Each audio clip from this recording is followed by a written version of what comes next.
Good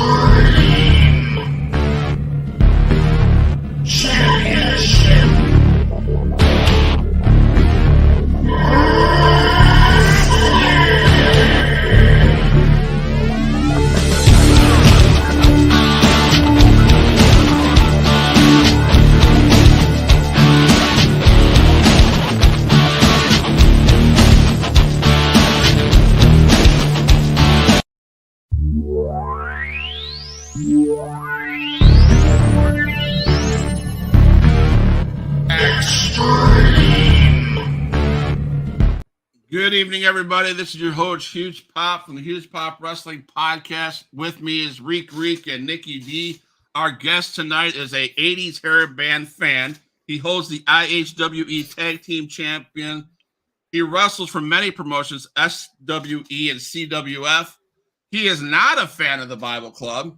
Welcome to the show, Bam Bam Malone. How you doing tonight? I'm doing well, gentlemen. How about you? Wonderful.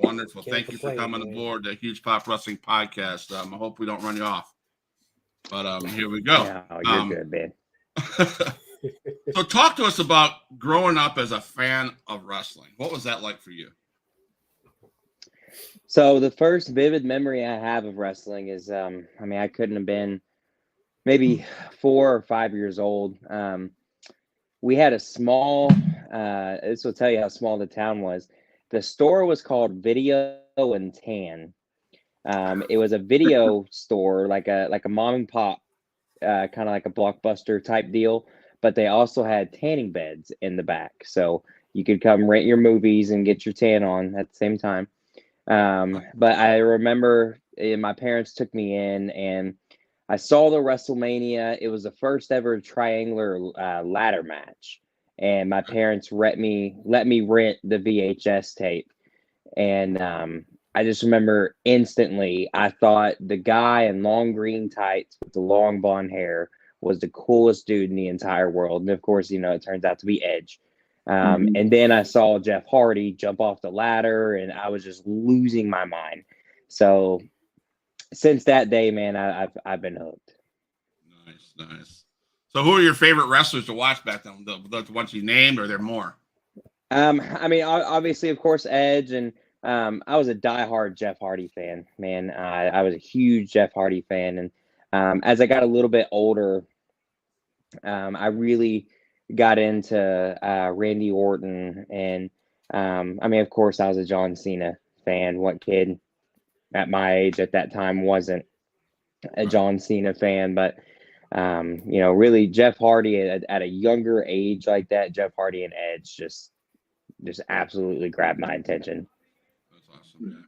So one more question on that part. Do you study any of those specific wrestlers to put into action of what you want to let the fans see, what the fans see? Yeah. Randy Orton is one of the best heels, I think. In professional wrestling, period. So I definitely study a lot of what he does. And I'd like to think, I try to emulate some of his stuff. Just the way there's no wasted motion whatsoever in everything he does. I definitely watch a lot of tape of his. Of course, Shawn Michaels. I try to watch as much as I can, tape wise. A lot of times, like I'll just go specifically. Not a lot of times will I sit there and watch an old pay-per-view, from start to end. But if I see a match that grabs my attention on that pay-per-view, then I'll, fast forward to that match or whatever. But it's just like football. It's just like anything else, man. You have to study film to become good. You none of this stuff that we do is natural. So. You have to do that, man. You have to study the film. I'd just like to shout out my mom and my sister on the they're watching from home in Michigan. Hi, Mom and Dad. Hi, Kim. Thank you for the support. Thank you for the love. Rico or Nikki D, you got anything for our guest? I was going to tell you. So Huge Pop over there. One of his favorites is Baron Corbin. So that's who he likes to jock his style off of. Absolutely. I just wanted to say he hates Baron Corbin. Absolutely not. Oh, man, you're not. I like Baron Corbin as much as you like the Bible Club. Period. Just gonna throw that out there. Thanks, I just wanted to mess with them with that. Thanks, Rick. So the name Bam Bam, like, where did that come from, man? Like, Man, it's kind of out there. Yeah, it's really not as cool as exciting as as I wish it was, but my full shoot name is Chase Allen Malone.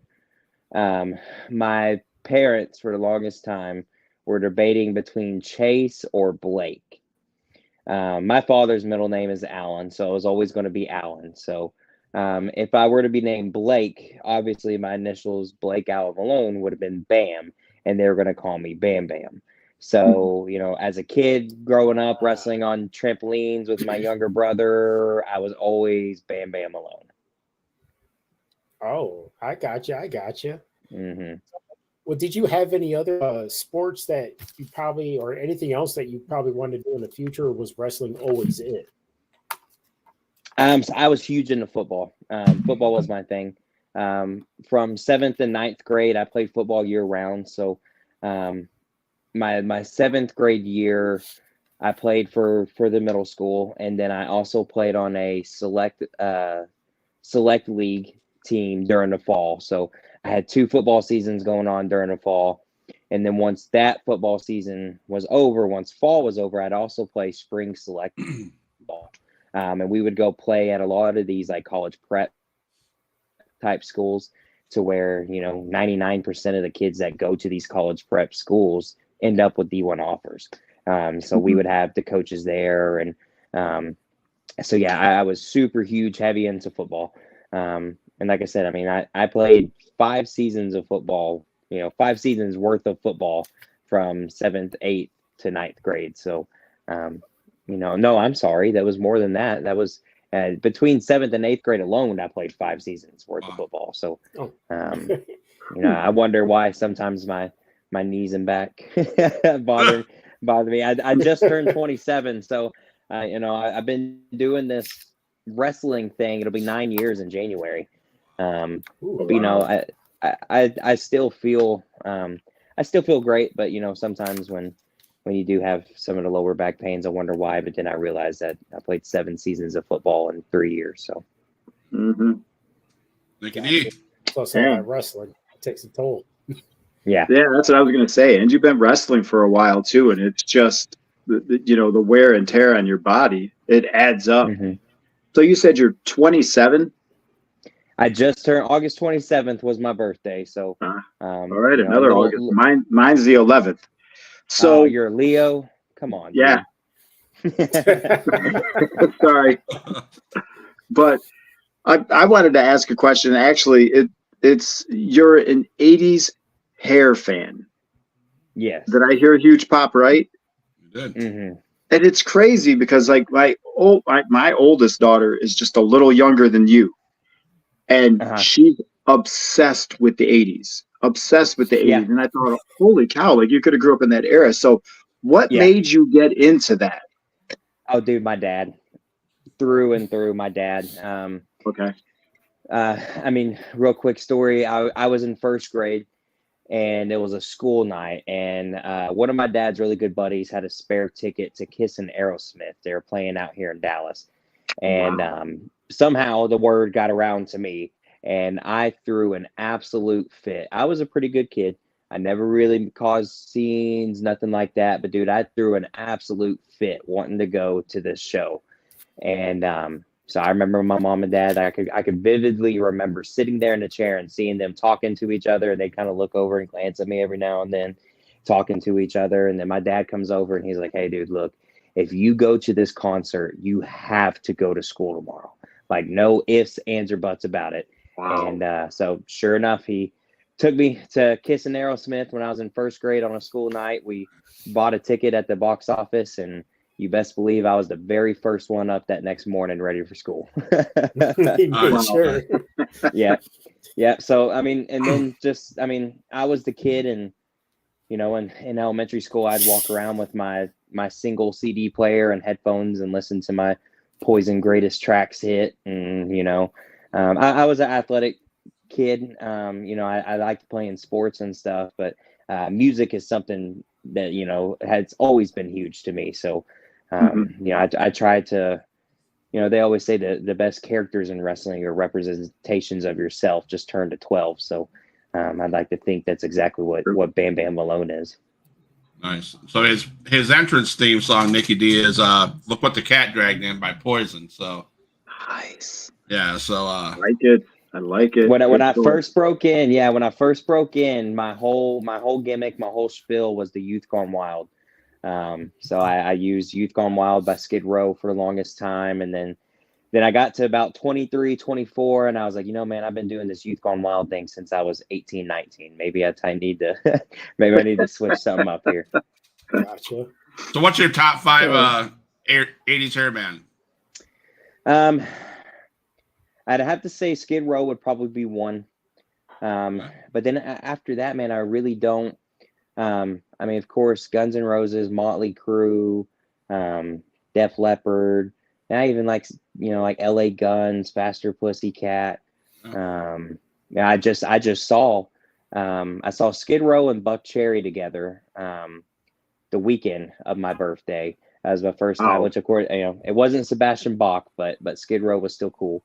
But then, I think a couple weeks before that, LA Guns was in town, and I saw Faster Pussycat for the first time. And I try to hit as many shows as I can because, let's be real, guys. Those guys live fast lives. They're not going to be around forever. So might as well see them. They're all as old as me. I'm the oldest guy on this podcast. They're about my age. So.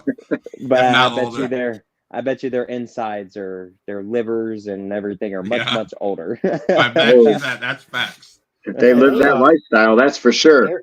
Yeah. And let me tell you, a lot of them look like it. Oh, yeah. So I believe Aerosmith's doing their final tour. Man. Some of those guys, geez, how many final tours has Kiss had, or how many final tours has how many final tours has Ozzy had? That's exactly what I was going to say. Ozzy's just multiple. This is the last one. The last one. I saw Ozzy. I saw Ozzy perform his last show ever twice. Live in person, and I got sucked into it. I'm like, this is the last time, and then I went again. Well, dude, even Motley Crue, I saw them on their original final tour, which I should have known better. But of course, they released a movie, and as soon as the movie released and it started getting gaining popularity, The Dirt on Netflix. As soon as it started gaining popularity, I had that. I'm a worker, so I'm like, I think they're working us here. I really don't. I don't think they're done. And sure enough, they weren't. Oh, well, it's the entertainment business. So, they're playing the angle. That's what they're hoping. They can pull everybody in, go on that final tour. One band now, they're an 80s band. I wouldn't consider them a hair band, but you didn't list off Metallica. Yeah, I like Metallica. They're not. They sort of, but they were from that same. They were young. They're one of the first bands I heard. Yeah, in the 80s. And they were a different. They were a bit of a different sound. They never fed into the pop bubblegum 80s hair metal that Poison made so popular. Yeah. But I definitely I enjoy some Metallica too as well. But man, as cheesy as it is, I love my Faster Pussycat and Poison and Motley Crue, and that's my jam, man. That's awesome. It's funny because Nikki D, man, you remember when we were younger, we used to go to the UP. And that was because we grew up in the ghetto, so I never really listened to rock or nothing. And we were up there, and somebody was playing Metallica, and I just got hooked. And then I got hooked on Guns N' Roses. Then it was Poison, Def Leppard, and I'm like, man, these guys are awesome. This is great. Yep, I have XM radio in my car. Just because, man, I spend so many hours in my car, and that stays on station 39 Hair Nation majority of the time. There you go. So how did you get into the business as far as who trained you? Where'd you train at? So I originally broke in with the CWF guys, the Christian Wrestling Federation out here in Rockwall. But how I even got to know those guys was my sophomore year, well, let me back up a little bit more. Always during the summer, we would have summer training programs in middle school and high school. And it was always held at the high school. And it was always a program called Athletes by Barnes. And it was a gentleman, Kenny Barnes, and his sons would come and help lead the strength and conditioning program. And Kenny would always tell us that he had a son named Brett that was a professional wrestler, and that he was training down in Houston at Booker T's place. And at that time, I kind of got out of wrestling around like middle school ish time, just because, a lot of my friends weren't really into it anymore. And so, I got more concerned with playing football and chasing girls and all that fun stuff. And so Brett, the following year, ended up coming and coaching at our high school. And he was my defensive line and track coach. And so during track season, I would just sit, most of the time, not even participate in the practice, but just sit there and, BS with them back and forth. And he'd tell me stories about, Booker and, traveling over to Spain and all this stuff. So that very first, sparked my interest. And I remember one day after track practice, I went home and turned on Monday Night Raw for the first time in years. And it was Randy Orton, the first guy I saw on TV. And, last time I'd seen Randy, he didn't have tattoos and he didn't. And so, I turned on the TV and I'm like, dude, this guy looks freaking sweet. Yeah. And so I instantly just got rehooked again. And it was probably about the beginning of my junior year. I talked to him and I was like, hey, this may be something that I may actually be interested in pursuing. So, like I said, man, I was super heavy into football. I played on varsity as a freshman. From the time that I was 12 years old, I thought I was going to go play Division I football somewhere and try to make it to the pros. So he was like, go through spring training your junior year, finish off your senior year of football, and I'll find you somewhere to train. And I went to one day of spring practice my junior year, and the next day I went and turned my pads in. And I went and told Brett, hey man, I'm ready to do this. So the summer leading into my senior year, I was 17.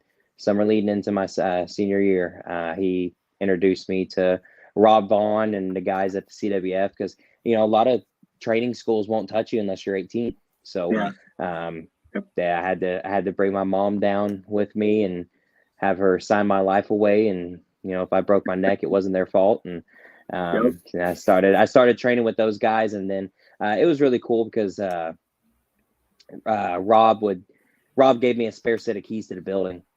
So Brett and I would go up there and do one-on-ones.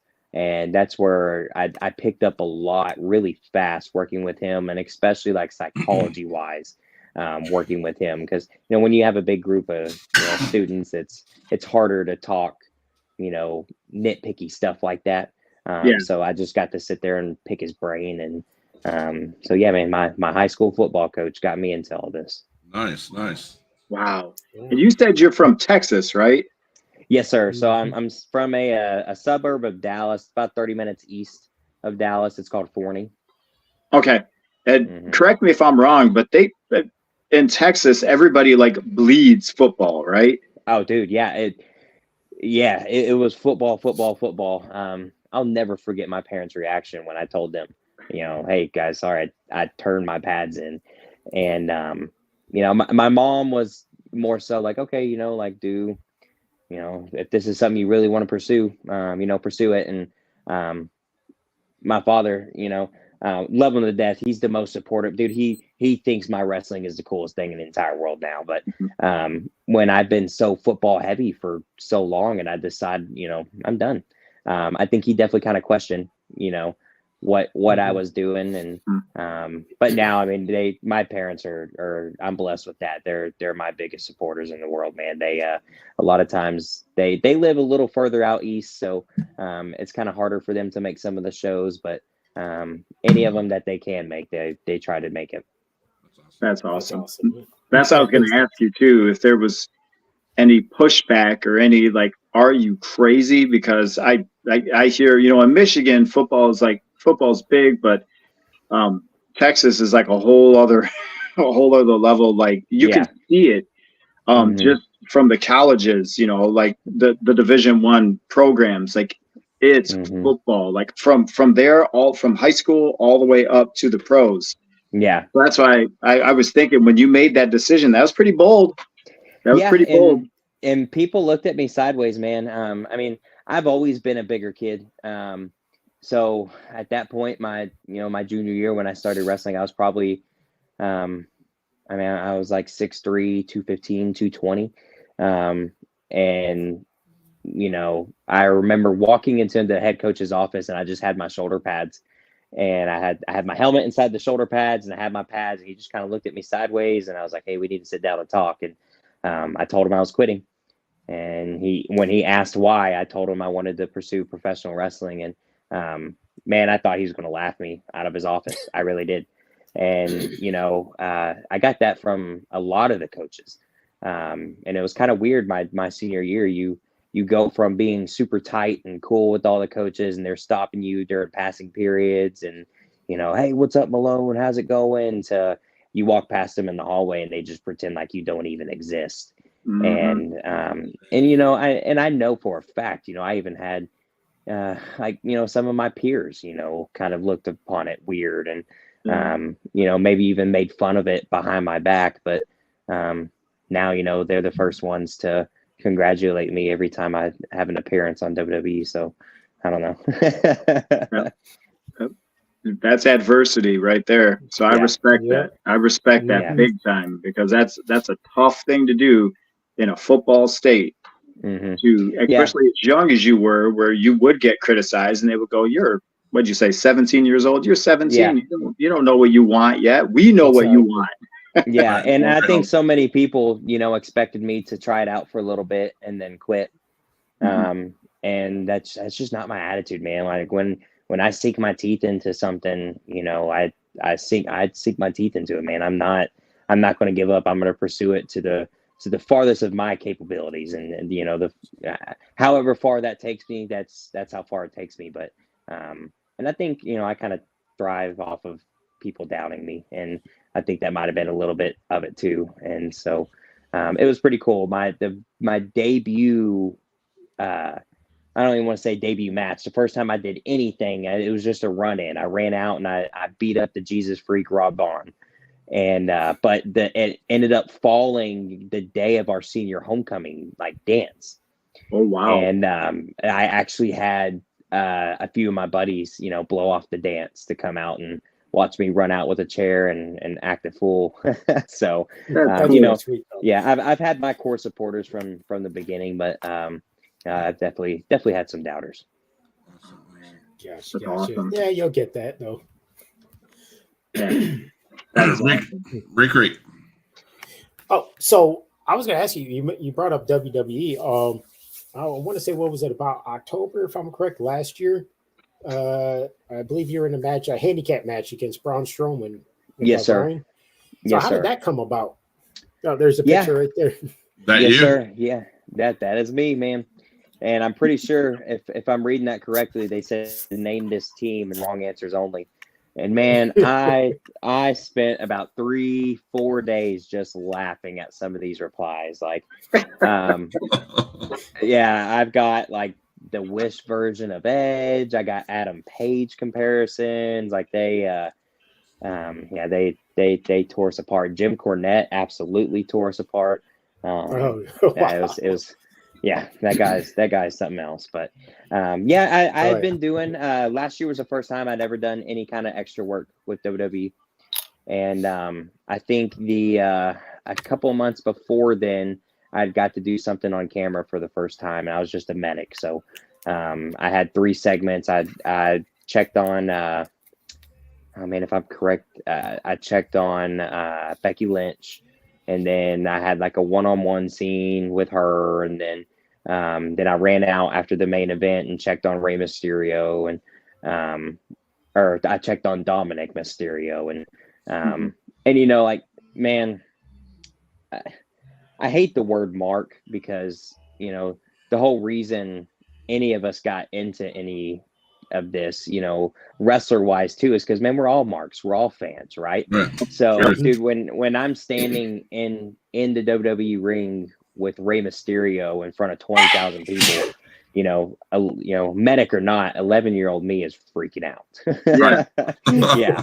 So I'd done extra talent work for a few months, you know, leading up to that point, and that was in New Orleans was when I ended up having a handicap match. But I showed up, you know, just as normal, and one of the agents came up to me, and Louisiana is a state that you had to be licensed in to wrestle. So you don't have to have a physical, but you have to have your blood work, and every 6 months you have to turn that in to the wrestling to the state wrestling committee, and you know, basically just to keep up with your license.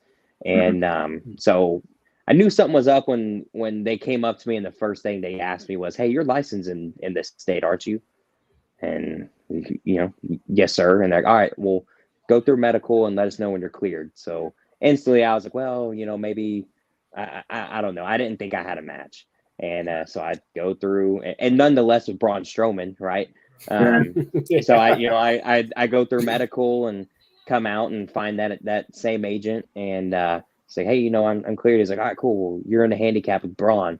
And I was like, "Braun?" Like, and man, he couldn't have been any cooler and any nicer. He Very cool. You know, he treated us very well, and you know, he didn't big time us, and you know, when we're doing, you know, kind of going through walkthroughs and everything beforehand, he was a super cool guy. Did you feel those hands? Awesome. What's that? Did you feel those hands? Yeah. I felt the hands. I felt the splash. I felt the power slam. I felt, yeah, he felt everything. He chunked me. Yeah, he gave me a big bill. He literally grabbed me and threw me across the ring, and you know, that was maybe 10% me jumping for him, and 90% of I was going whether I wanted to go or not. Wow. He's a big old dude. Wow. Wow. Oh man, that's awesome though. Like you mentioned that too, like that, just that excitement that you feel on the inside. And the outside, you have to maintain that professionalism. You know, you have to stay in character. You got to stay in that moment.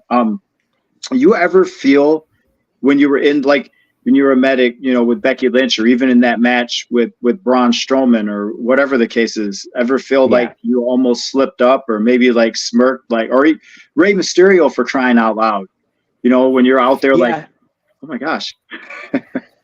Yeah, that was, you know, man, I was less nervous about the actual match than I was about, you know, doing the medic stuff like that. Cause, dude, I'm not a medical professional.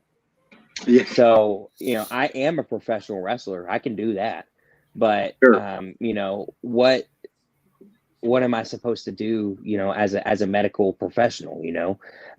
So yeah, I definitely, I had a split moment where, you know, I'm going back and forth with Ray, and I'm telling him, "Hey man, like, you need to back up so I can check on Dominic." And I'm like, "Dude, I'm having dialogue with Rey Mysterio in front of in a WWE ring in front of 20,000 people right now, you know, like, and, you know, people can call me a mark or whatever, but dude, 10-year-old me was losing my mind at that point." Oh yeah. Like you said, we all mark out. We do. Yeah. I mean, yeah, at the end of the day, that's why, you know, it's why we all watch this, right? You know, we all started off as fans. So yeah. Yeah. And that's the point too. That's why I wanted to ask you, because I messed in Cadillac years ago, when I used to work in the Indies. And there was this, I was involved in the Battle Royal, and I was facing Hacksaw was there, and Hacksaw Jim Duggan was facing. Wow. It happened, it cleared out. It was just the two of us. And I just turned around, and it was like, to see him, he's huge too. Yeah. And then with those big old hands, he grabbed me and backed me up to the turnbuckle, and I couldn't help myself. I smiled. And it was on like closed cable television too. I was like, "You idiot, what are you doing?" Like, I completely marked out. He grabbed me, and I was like, and I tripped, and he had to catch me and hold me up. So that's why I wanted to ask you that, because that's cool. You know, you kept it together, and on that stage, you know, in front of all the fans, with big names like that. That's awesome. Yeah, Mhm. yeah, and I mean, it was really cool, man. You know, especially doing the match with Braun. But I mean, you know, I've had moments like that to myself. Like I remember being in the ring, and Gangrel's music hitting, you know, and he does the full, you know, Brood entrance, and you know, I have to, you know, have to stay cool, keep that face on. But Yep. on the inside, I'm like, dude, this is the coolest thing ever. You just gotta- Like, dude, this is awesome. Just the theme music, and he spits the blood out of the cup, and I Oh, was yeah. like, man, this is the jam. This is it. And I can tell you, 2023, end of 2022 and 2023 for the podcast, you know, we had the opportunity to have Ken Anderson on the podcast. Oh wow. And I swear to God, 3 days before that, I could have been as prepared as I ever could be prepared for it. But the minute he showed up on the box down here, I'm like, oh damn, you know. Yeah. But this you just had got to, real. but yeah, this just got real. I was like, I don't know if I can do this, you know. But you Hey, just man, start, this is really happening. Yeah. right, you know. And so from Yeah. there, we've had Shane Taylor, Alex Kane, guys like from the CWF, guys like you. You just try to be professional. Yeah, I mark out. Yeah. I mean, every Tuesday, I'll get a text from JT from CWF, and he'll tell me who my next guy is, and I'll mark out. Yeah. I'll go, oh crap, you know. Yeah. So it's pretty cool. So you know, we all do it. So yeah. Yeah, and you know, I mean, of course we all mark out, but you know, at the end of the day, it's how you you know react to it. Correct? Yeah. You know, I mean, that's how you know it's okay. It's okay to mark out, but you know, I said I hate the word mark, but it's okay to mark out. Just don't be a mark. You know. Right. Well said. Well said. Yeah. Yeah. Yeah. Very well said. Wait until you're in your house, you know. Yeah. Yeah, wait till you get in By your car yourself. on the way home and be like, dude, I just wrestled on SmackDown. You know? Yeah, right. Good talks, yes. Rico. So actually, talking about some people that we've actually interviewed, Jay Alexander is one of them. Okay. And you had a match about, what was it, 5 months ago with him? Oh man, I did. We've had two now. We had one back in man, it might have been like April or so, and then we just had one this past month. It was the day before my birthday. Yep. And man, Jay's awesome. Jay's great. So I was going to ask you, man, because that first match you guys had when you beat him for the belt. So that super kick, that really, it looks like you really got him. And then at the end, the finisher, it looked like you kind of just like you really knocked him sideways because the way he fell down, I was like, man, you really got him with that. He took it like a pro, man. He did what he needed to do. If you really think I knocked his head off, it just watch it. I was like, this is a freaking awesome match. This is just an awesome match. Yeah, we've had two really good matches so far, and those are the only two matches that we've had together. But you know, it kind of comes a little bit full circle. You know, Jay started at Booker's place, and you know, that's where the guy who trained me, you know, started at. So you know, Booker produces a lot of really good talent, man, and that's no secret to anybody. You know, if I didn't have Brett in high school, I probably would have ended up down in Houston myself. You know, right. So you know, he produces a lot of talent, and Jay's no exception to that, man. Jay's awesome. He looks incredible. His intensity is there, and you know, I don't see any reason why within the next 4 to 5 years that we don't watch Jay Alexander on national television every week. He's good. He's a great guy. What I was going to touch up on that, if you don't mind, Huge Pop, there was man, it looked like a couple of chops he gave you just like really hurt. And so my question was, who actually so far has given you the hardest chops? Oh man, Moonshine Mantell. If you gentlemen know who that is, he lives in Kansas City now, but he's also a Texas boy. He's from down like in the Austin area, and man, when I tell you like these dudes chops, like it's almost like a known thing in the wrestling community is like after he gives you two of them, just curl in a corner. don't allow him to give you that third one. Like he just chops so hard. And, I've been told I give pretty good chops too, but he's one guy I don't want to go toe to toe with in chops. I went back and forth with Jay. I've gone back and forth with Barrett Brown, who can chop the heck out of you. But when it comes to Moonshine Mantel, I will just not throw a chop. I know better. Kind of reminds I me know like better. someone like Big Show, man. Just that huge hand chopping. Oh, yeah. And it's not even. I mean, Moonshine's definitely gives off sound, but you hear the thud. And anybody who's ever been a worker before knows exactly what I'm talking about when I say you hear the thud. Like it's just, you just feel it through your sternum. Like it's make the hair stand up on the back of my neck just thinking about it. Like that stuff exactly. hurts. Man. It hurts. Yep. It's not even the loud pops that hurt. It's the thuds that'll get you. Mm-hmm. Oh man, that just sounds like it hurts. Yeah. So how important is fan interactions for both during the match and after the match is over?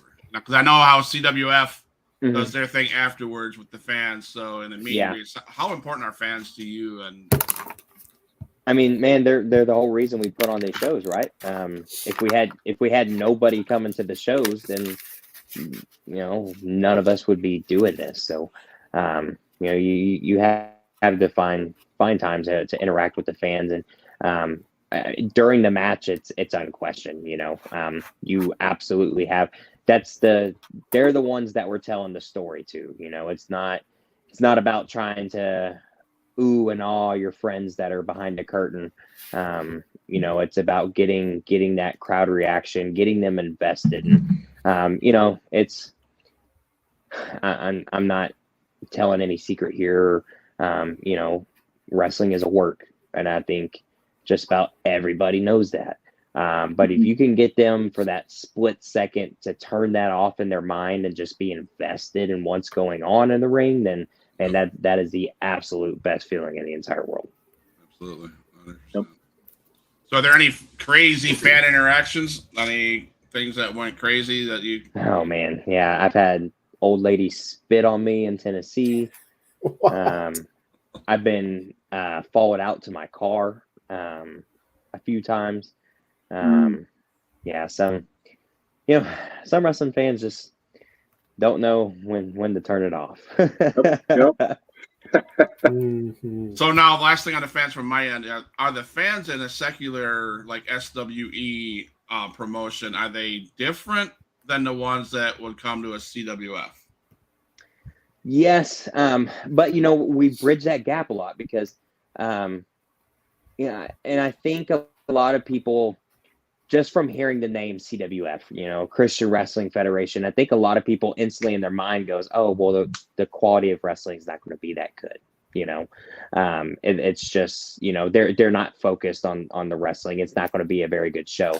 But when people see, what we put out online and see the stories that we tell, that's where we grab their attention, and then allow them to hear the message as well too. So that's a really cool thing about Christian Wrestling Federation. And man, like, I'll put this against anything. We have one of, if not the best monthly running shows in the DFW area. I would put our product against anybody else's in the DFW area, and that's no disrespect to anybody in the DFW or surrounding area, but that's how much I believe in our product, and that's just how good it is, man.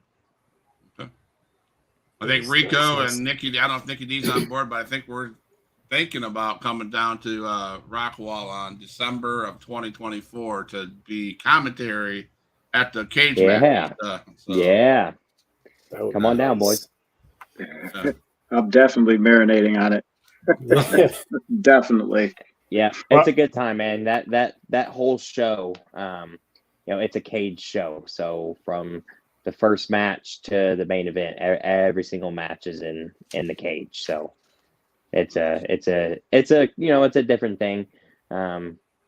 It's something that the hardcore Christian Wrestling Federation fans maybe have never seen before, So we don't do a whole lot of, weapons, and we don't do a whole lot of, extreme type wrestling. But every December, we put those 4 walls up around the ring and have at it. Awesome. So you plan on being there next year, 2024? I plan on being there in 2024. I'm glad you guys aren't coming down this December because I won't be there for it this year. I'm a little bummed for it. It's the first cage show I've missed. Gosh, man, I think since they started doing the cage shows a few years ago. So I won't be there for this one, but if you guys are there for 2024, I'll be there too. Anybody else? Go ahead. Yeah, I was going to ask you, man, the Triple G's, the Gold Girls Glory. Yeah. To me, that's almost like a. Did you get that someone like that from like Ric Flair's, limousine ride and jet flying? Honestly, man, it's a complete Motley Crue ripoff. Complete Motley Crue ripoff.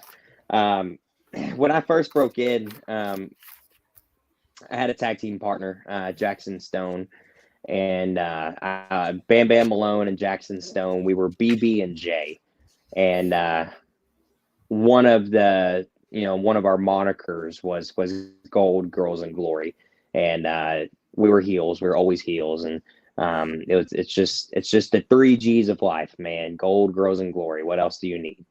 And so once I stopped doing so much of the Youth Gone Wild stuff, I kind of transitioned more over into that. And if you've ever seen any of my T-shirts or anything, man, it's a black T-shirt with pink neon writing. It looks just like the Girls logo on the Motley Crue album. I saw that.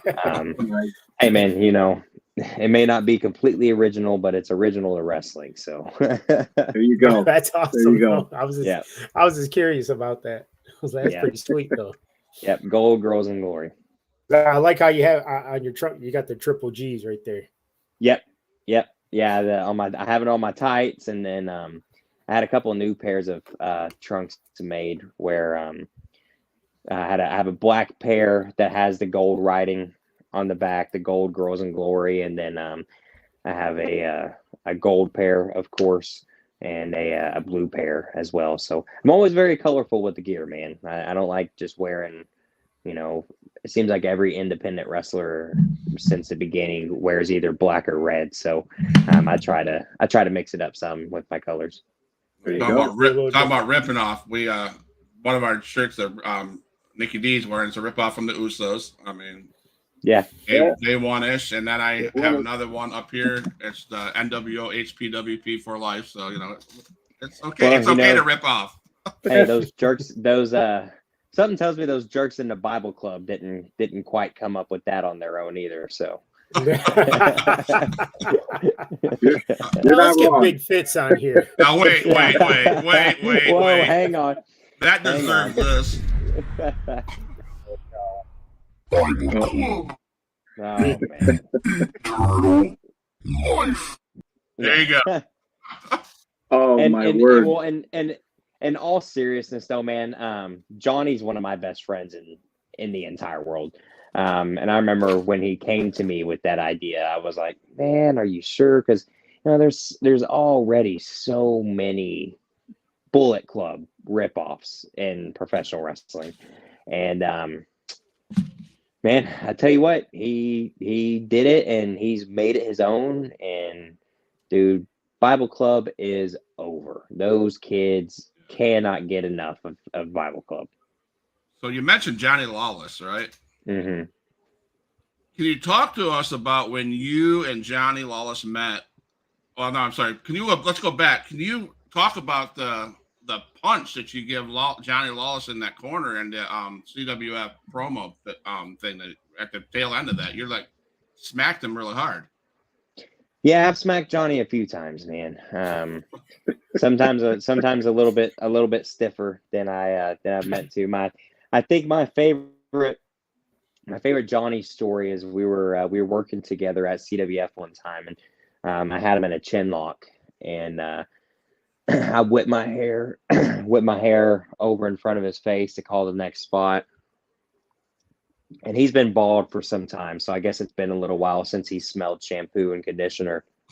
And right in the middle of me calling the next spot, he just stops me and goes, "Man, your hair smells amazing." And I didn't sell whatsoever. I just said thanks. Anyways, and just went right back, right back to what I was saying. But yeah, Johnny's an awesome man. He's a man of God. He's a great friend, man. He would take the shirt off your back. And I don't know if you guys have had a chance to really interview him and talk to him, but man, he's got a story. The dude has done a lot in his life, between Olympic figure skating and, you know, touring with Disney on Ice. And so, you know, he has a lot of life knowledge that, you know, he's close to, if not about 10 years older than me. And, you know, he's passed on a lot of information, and I'm super thankful for that guy. Awesome. Rico or Nicky D? Nice. Yeah. I was going to say, too, you talked about the CWF and how some people hear the Christian, you know, part of that, they'll like Christian Wrestling Federation, and they might go, I don't know if I want to give it a chance. It makes me think, like, if we go back to music for a moment, there was a group which you guys probably have all heard of, Skillet. And it was like, wow, I wonder what, you know, they would be like, oh, they're a Christian group and this and that. But if you see them, and I've had privilege to see them live, my wife has seen them like 5 times. Yeah. But I saw them in concert. It was like, wow, just wow. Like, so that was the cool thing that you said that, because you never know how good it's going to be. And some people get turned off because they automatically think, well, you know, just like music, they'll think, oh, Christian music, that might be boring. Like Christian wrestling, that might be boring because they're not going to have, you know, dropping all those F-bombs and all the, you know, scantily clad women and all that stuff. But you don't know how good it is until you actually give it a shot and you watch it. Yeah, exactly. And to me, man, some of these guys that, you know, are dropping the F-bombs in a promo or whatever, like, dude, if you can't get over without saying a bad 4-letter word, then you're just not very good. You know, if you have to cuss and scream at the crowd to get them to boo you, then you're just not a very good heel.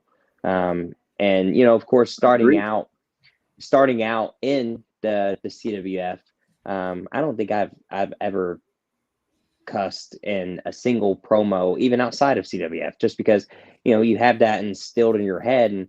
And once you get to a point where, you know, you realize, why would I even do that? You know, to me, it, you know, whether you're a heel or not, like, it's just intelligent. It's not intelligent, man. It's just, it makes you sound dumb. Like, there's so many better ways to get your point across without saying the F word or, you know, so why, you know, you don't see them do it on WWE, and they're the biggest wrestling company in the entire world. So why does your independent promotion that draws 35 fans a month need it? They don't.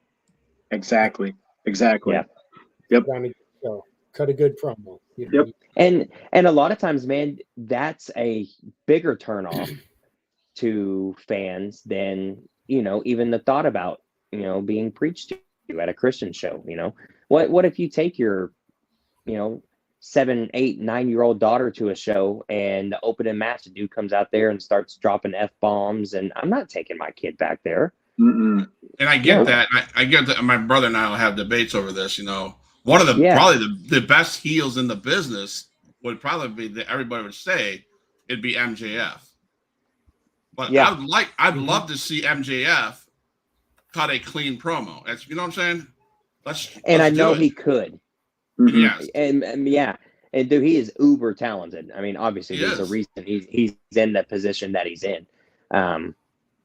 And I mean, obviously he's doing something right, and he's doing something better than I am. That's why he's in the position he's in. So I don't necessarily know if I'm in a position to criticize him, but if I did have anything to say, I think I'd have to agree with you. Is like, man, like, dude, you were so talented, but, and yeah, that's a whole nother spill. Yeah. But I agree exactly what you're saying. Yeah. It kind of seems that whole company as a whole, kind of tends to take the cheap way out sometimes. But yeah, look at like John Agreed. Cena. It was great on the mic. I think you've heard him cuss once or twice, out of all the years he's been doing. Yeah, he has Rarely. maybe said ass or Yeah. He rarely ever, and he would resonate with kids and so many of the kids. So that was the audience, and you had people that they're like, oh, you should go heel, you should do this and do that, but he just kept it clean. He kept it PG, and there's nothing wrong. Just like you said too, Bam Bam, about bringing your kids to the show. Wrestling is still geared towards the younger generation, and why would you want to take them somewhere and where guys are, just swearing and you hear all the language? Like, if there's language I wouldn't use around my kids, then why would I take them, to watch something where people are using language that I wouldn't use? So and at the end of the day, man, like, dude, the Attitude Era was cool. The Attitude Era was awesome. We will never have another Attitude Era. No. So it could never be duplicated. Like it or not, it's 2023 and some things have changed since 1997 and 1998. You just, and even in the Attitude Era, man, did you ever hear them, dropping F-bombs on national television? No. No. No.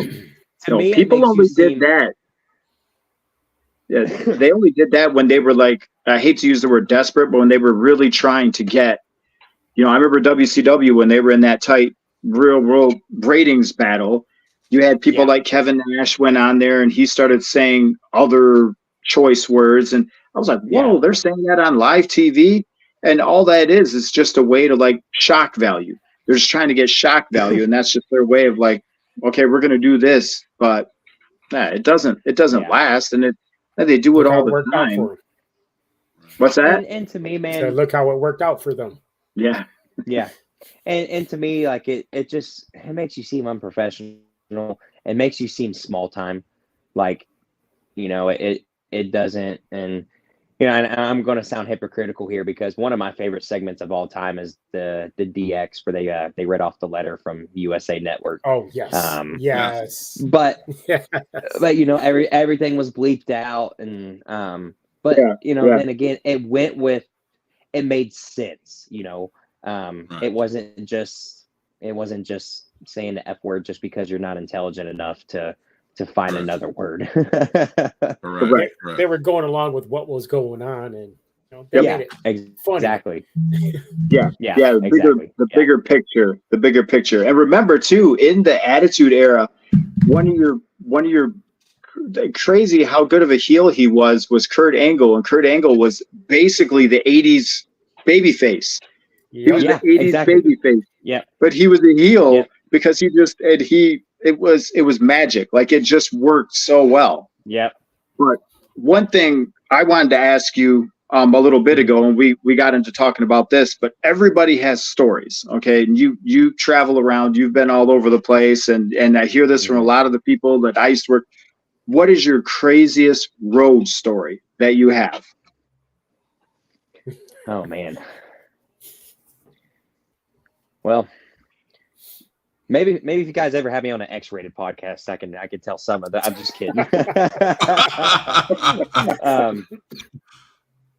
Man, I've gotten to spend some time around Chase Stevens and the natural, Chase Stevens, and I've gotten to become really good friends with Cassidy Riley, his former tag team partner in TNA. But man, I tell you, Chase Stevens is a wild man and an absolute character. And man, I've seen that dude in bar fights, and we've shut down bars together, and he's a lot of mine, without going into much further detail to get me in any trouble. It would definitely it'd have to involve him in some sort, way, or manner.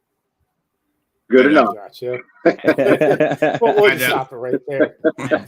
I'm not trying to indict myself on No, I would not. On That guy's YouTube Live. So I met him at XIW in Extreme Impact Wrestling over here in Panama City. With I don't know if you know the names Adrian Whisper and Jackson Slade. Okay. Real good friends of mine. And last year they had Chase Stevens in as a bodyguard to Adrian Whisper. And that boy is huge. He is a blast to be around. I got to hang out with him before the match and stuff, but that guy is something else. And dude, he couldn't be a nicer guy. No, you're exactly right. This guy was phenomenal. And he's legit. Like, he was a Golden Gloves boxing champion. I mean, he is legit. And I've seen him show how legit he is. And, just because he's a super always, go with the flow, he's here to have a good time. Don't cross him. he had a match that night with Damian Wayne. And Damian Wayne is the man. Yep. Those guys went at each other. And so Damian Wayne is another personal friend of mine. And it's sad to see that he hung up the boots, 2 bad knees. He's gonna be missed in the Indies for sure. But dude, he has gotten to do such cool things, in the film industry with the movie Heels, and he's another one, man. Like, couldn't be a nicer guy.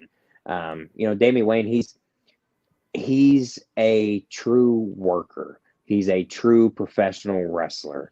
And they're I think a slogan that a lot of those guys use, Chase and Francisco Ciazzo, if you guys know who that is, and Damian Wayne, and they say they're the last of a dying breed, and they truly are, man. They really are. They don't quite make them like they used to, and I try to hover a little, around that, just because, man, like I got to be around those guys at such a young age, and those guys walk into a room and instantly grab attention. And to me, not every professional wrestler needs to be 6'5" and 300 pounds and 4% body fat. But you also shouldn't look like Joe Blow, who just walked in off the street. Right. And, Chase Stevens, Damian Wayne, if those guys were to walk into a room, they're instantly going to grab the room's attention. So that was a question I was going to ask.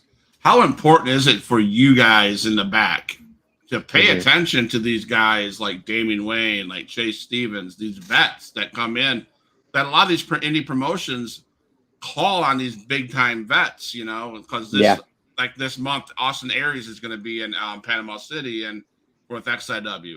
How important are these guys? Should you guys in the indies gravitate like you used and pay attention to what they're saying? Dude, it's free education. Why would you not pick their brains? So many of those guys are willing to give knowledge. And, back in the day, that's how you learned. You would get in the car with these guys and drive, 10, 12 hours at a time and just shut up and listen.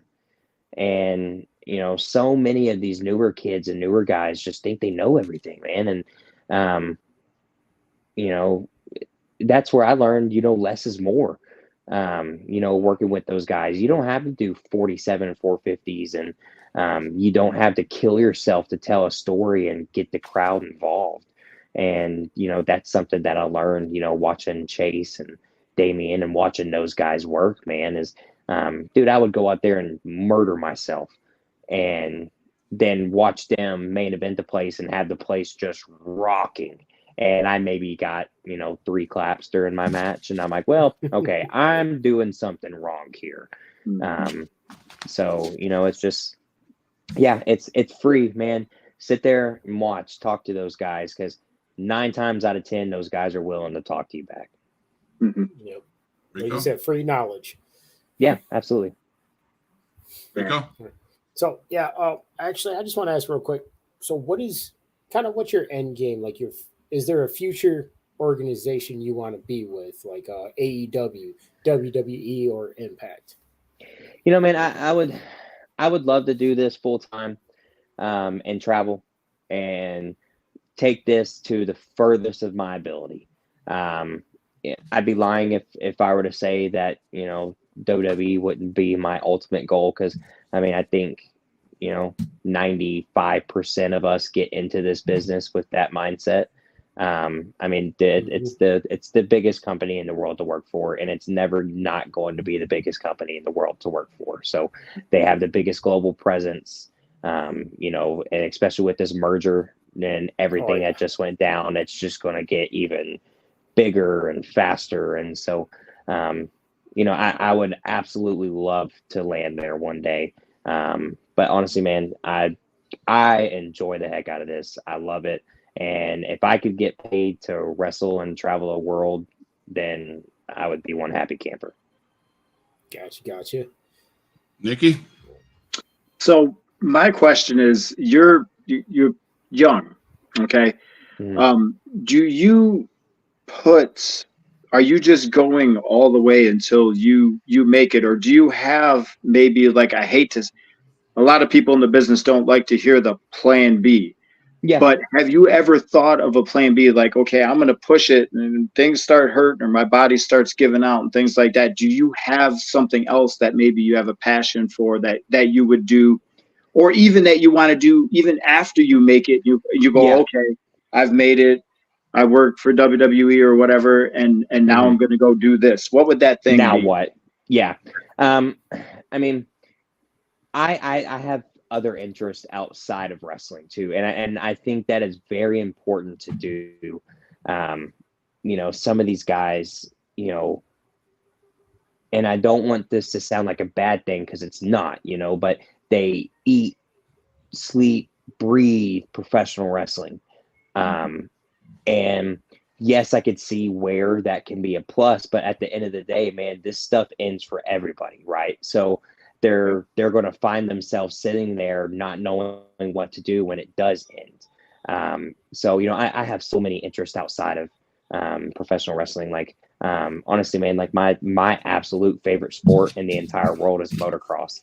I grew up riding and racing motocross. I keep up with motocross, like, on the professional level. Like, dude, I even play like motocross fantasy games with my buddies, and like it's like, it's stupid. So I think the coolest thing in the world is, if I end up making some money in professional wrestling and are able to put some money aside, I would love to start up my own team and go, get some riders and let's go race on a professional level and see what we can do.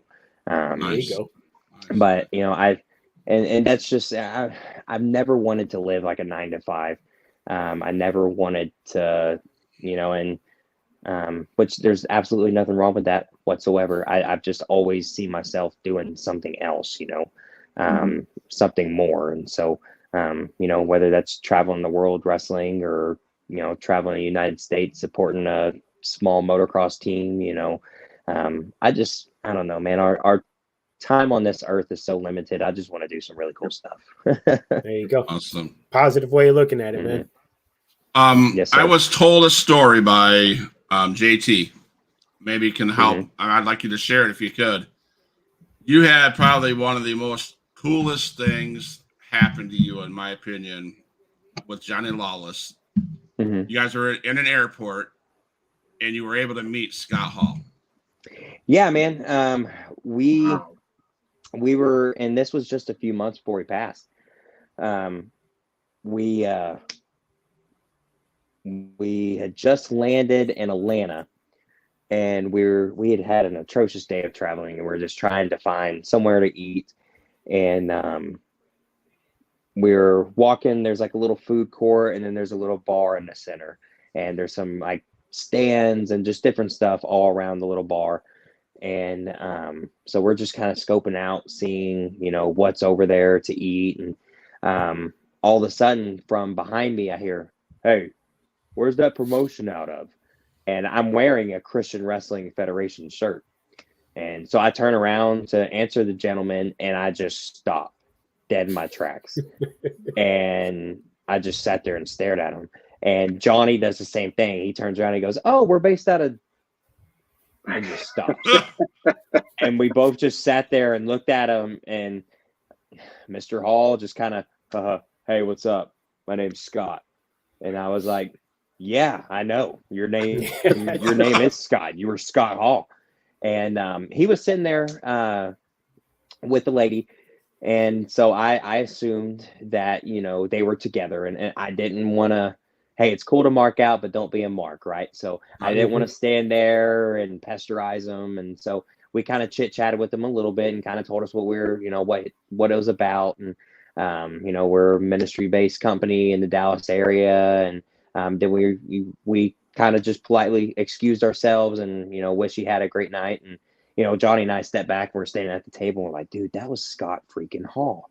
And well, we soon realized that he wasn't with her, that he was by himself, and they just happened to be sitting next to each other. Because I would see them, he would sit there and he'd kind of pick at his food a little bit, then he'd just glance up at the TV, kind of pick at his food, then he'd pick up his phone, kind of scroll, then look at the TV. And Johnny was the one that was like, hey man, I think we need to go back over there and talk to him. And I was like, all right, cowboy, you take the lead on this, because I'm not approaching him twice. And so sure enough, we went over there, and man, he couldn't have been more welcoming. We almost missed our ride for our pickup because we sat there and talked to him for like an hour and 15 minutes. He's just telling us about, old school stories with, him and Sean and traveling together. And the one piece of advice he gave us was always stretch. He said, it doesn't matter what you're doing. It could be a 30-second run in, always warm up. So you best believe before every match now, I'm back there, which, I always did before, but hey, if Scott Hall tells you to do something, you do it. So I'm back there stretching and warming up. And man, we got to pray with him. And one of the one big regret that I have there is, we asked for his contact information, and, if he would be interested in possibly coming to CWF and sharing his testimony, because man, if anybody's ever seen anything about him, the dude had a testimony. And he said that he'd be interested. And so Johnny put his phone number into Scott Hall's phone. And I remember sitting there looking at Johnny put his phone number in, and I'm thinking in the back of my head, Johnny, for the love of God, please press call so we have his number. Because you're just going to be Johnny from Atlanta Airport and Scott Hall's phone, and we're never going to hear from him. And so as soon as we walked off, I said, did you press call? And Johnny was like, what are you talking about? And I was like, dude, why did you not press call so we had his number, so we could reach out to him? Because I could tell he was going to, I could tell he was definitely hesitant, to even kind of open up to us. And, but when he did, man, he just poured his heart out to us, and, and shed a few tears, and, allowed us to pray with him. And man, that was one of the coolest moments in my life so far, was, getting to sit there, and I know it made an impact on him. And that was the coolest thing, outside of wrestling. We were able to spiritually, positively impact Scott. And, God rest his soul. He could have been nicer than us. And, of course we had to ask for a picture. So he stood up, put the toothpick in, stood on his tippy toes, and took a picture with us. Nice. Very That cool. is nice, man. That is amazing story. Amazing. Yeah, it was really cool, man. I can tell you right now, CWF has been a game changer. At least I know for myself speaking, I taught Rico, Nikki like waits on. I know I hear from him Friday, Saturday, and Sunday. Man, are we going to have CWF? And so Nikki's always loving the CWF. Rico loves the CWF. I can tell you, yeah. I work with kids, and wrestling podcast gives me an hour and a half to get away from real life, And, and CWF has been a game changer for me. I mean, every time I come into a CWF interview, you guys have something cool to say, and even to hear just that you were an influence on Scott Hall. Yeah. So he shared his testimony. So if it's all right to ask you, I'm sure you have some kind of testimony. Could you share that testimony? Do you feel comfortable sharing that testimony? Yeah, absolutely. I wish I had a super interesting testimony, but I grew up in a Christian household, and always had loving and adoring parents, and so we all stray at times, and Johnny has been huge on that, and really drilling it into my head as of, hey, whether I was 22, 23 years old, hey, it's okay to have some fun at your age, but don't lose sight of what's really important. And Johnny has been a huge influence on me. Like I said, he really is one of my best friends, not only in wrestling, but in real life as well. And um, I've had some pretty dark moments. I tore my ACL in August of 2016. I was supposed to leave for November of 2016 and go stay a month in Germany and wrestle in Germany and a few other places in Europe. And so I had to miss that. And then just a few months after that, I had a cousin pass away. We were only about 6 months apart. He unfortunately overdosed on heroin and passed away. So I kind of just got hit, 1, 2, and unfortunately the way I dealt with that was I kind of got lost in the bottom of a Jack Daniel bottle for a little while. And the CWF really helped pull me out of that. And that's around the time that I had met Johnny before then, but it was kind of around that time that we actually started clicking. And I really think he could see that I was struggling, I was hurting. But man, I was a 20, 21-year-old kid, dude. I didn't know how to, really talk about that. And he gave me a safe place to, open up and talk about that. And I'm extremely grateful for the CWF. I really am. Not only are they just a group of solid, genuine guys, because man, that's hard enough to find. Nonetheless, in professional wrestling, but in life in general, right? It's hard to find, people who excuse me, who don't have an ulterior motive. They're just there because they want to see you succeed. So, just like anybody else, I've dealt with my issues, dealt with my problems, but I've always just turned back to what I know, and always helped. It's always dug myself out of those dark holes. Anybody have any more close before he closes? No, I just want to say I appreciate your time and thank you for everything, man. And I can't absolutely, guys. Yeah, thank you. Matches. Oh yeah. Thank you for having me on, man. This was an absolute blast. Anytime you guys would like to have me on, just let me know. Nicky D, got anything? I was going to say it's easily one of my favorite interviews. Love your testimony.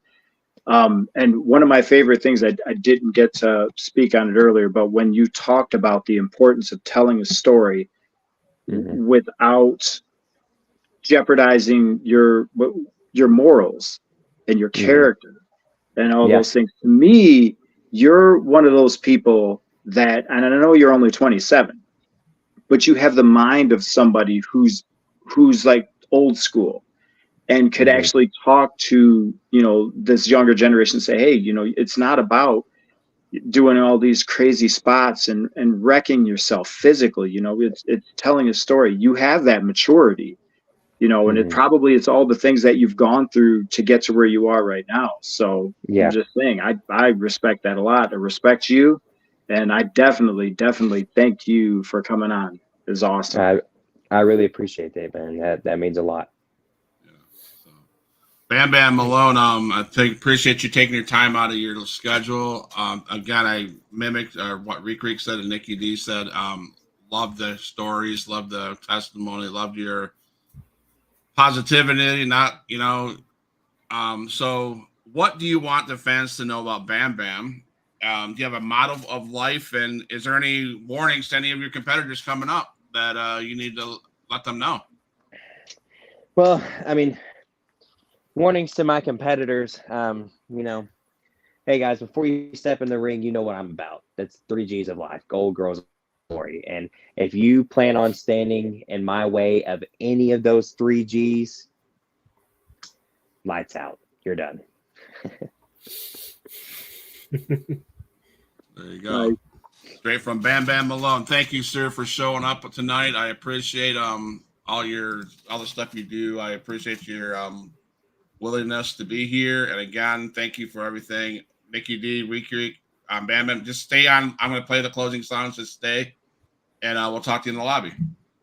Cool. Sounds good, gentlemen. Right.